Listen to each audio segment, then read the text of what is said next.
വിദ്യാർത്ഥിനികൾ പരീക്ഷ എഴുതി. പ്രൈവറ്റ് വിഭാഗത്തിൽ 251 വിദ്യാർത്ഥിനികളാണ് SSLC ഫലപ്രഖ്യാപനത്തിലേക്ക്. കേരളത്തിൽ 47 സെന്ററുകളിലായിട്ട് 2683 വിദ്യാർത്ഥിനികളാണ് THSLC പരീക്ഷ ഈ വർഷം എഴുതിയത്. AHSLC പരീക്ഷ കേരള കലാമണ്ഡലത്തിലെ 74 വിദ്യാർത്ഥിനികളാണ് പരീക്ഷയ്ക്കിരുന്നത്. ഈ വർഷം മാർച്ച് മാസം 2026 മാർച്ച് മാസം 5 മുതൽ 30 വരെയാണ് പരീക്ഷകൾ നടത്തിയത്. ഉത്തരക്കടലാസുകളുടെ മൂല്യനിർണ്ണയം സംസ്ഥാനത്ത് 72 ക്യാമ്പുകളിലായിട്ട് ഏപ്രിൽ 16 മുതൽ മെയ് 2 വരെയുള്ള 14 പ്രവൃത്തി ദിനങ്ങളിലാണ് നടത്തിയത്.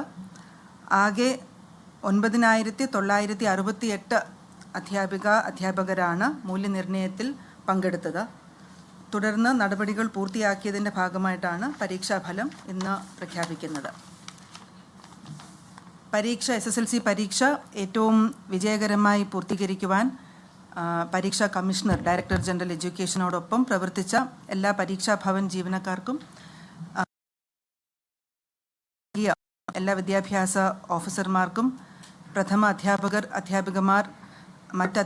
അധ്യാപികമാർ മൂല്യനിർണ്ണയ ക്യാമ്പിന് അധ്യാപികമാർ എല്ലാവരെയും ഈ അവസരത്തിൽ അനുമോദിക്കുകയാണ്. പരീക്ഷയിൽ വിജയം കൈവരിച്ച എല്ലാ വിദ്യാർത്ഥിനികൾക്കും കൂടി അനുമോദനങ്ങൾ അറിയിക്കുന്നു. ഔദ്യോഗിക ഫലപ്രഖ്യാപനത്തെ തുടർന്ന് 3:30 മുതൽ പരീക്ഷാഫലം ഔദ്യോഗിക വെബ്സൈറ്റുകളിൽ വിദ്യാർത്ഥിനികൾക്ക് ലഭ്യമാകുന്നതാണ്. ഈ വർഷം മുതൽ പരീക്ഷാഫലം ഡിജി ലോക്കറിലും സ്റ്റേറ്റ് IT മിഷനുമായിട്ട് സഹകരിച്ച് വാട്സാപ്പ് സന്ദേശവുമായിട്ട് ലഭ്യമാക്കുവാനുമുള്ള ക്രമീകരണങ്ങളും DGE ഏർപ്പാടാക്കിയിട്ടുണ്ട്.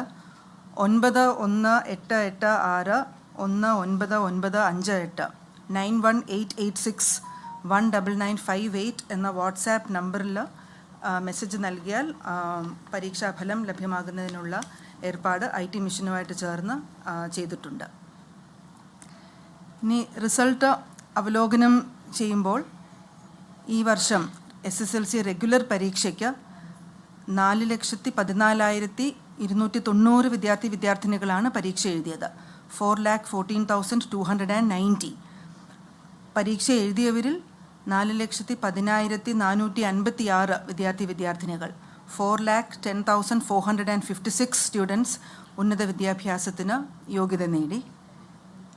വിജയശതമാനം 99.9907%. കഴിഞ്ഞ വർഷം ഇത് 99.5% 99.5% ആയിരുന്നു. എല്ലാ വിഷയങ്ങൾക്കും A+ നേടിയ വിദ്യാർത്ഥിനികളുടെ എണ്ണം നോക്കുകയാണെങ്കിൽ 30,514 വിദ്യാർത്ഥിനികൾ 30,514 സ്റ്റുഡൻസ് എല്ലാ വിഷയങ്ങൾക്കും A+ അർഹരായി. കഴിഞ്ഞ വർഷം ഇത് 61,449 ആയിരുന്നു.